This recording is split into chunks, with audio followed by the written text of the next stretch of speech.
కొందరు అమ్మాయిలు ఉంటారు, నీకు బాయ్ ఫ్రెండ్ అంటే చీ అని అంటారు. చీ అంటే చీ, దవడ పలు రాలితే ఏమనుకున్నారు?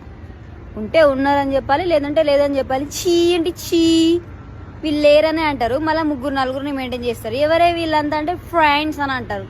పికప్కి ఒకడు వస్తాడు, తినడానికి తీసుకోవడానికి ఒకడు వస్తాడు, తిరగడానికి ఇంకోడు వస్తాడు. నాకు అర్థం కాదు. ఈమె తినే పానీపూరి చేయి పెట్టి వాడికి నోట్లో పెడుతుంది, వాడు దాన్ని సప్పరించి బాగానే తింటాడు. మళ్ళీ ఐస్ క్రీమ్ తింటాడు, ఈ సగం తిని వాడికి ఇస్తుంది. ఆ సగం తిన్నప్పుడు బాగానే తింటారు. మళ్ళీ ఏంటి అంటే ఫ్రెండ్స్ అంటారు.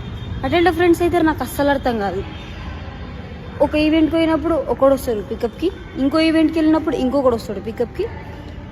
మళ్ళీ ఎవరే అంటే ఫ్రెండ్స్ అంటారు. నాకు అర్థం కాదు, బాయ్స్ అంత సపోర్టివ్గా ఉంటారు అమ్మాయిలకు అని చెప్పేసి. దొంగ ముఖాలు. బాయ్ ఫ్రెండ్ ఒక్కడే ఉండడు పేరుకి, మిగిలిన వాళ్ళంతా బాగానే ఉంటారు. జస్ట్ బాయ్ ఫ్రెండ్ అని చెప్పుకోరు అంతే. దొంగ ముఖాలు.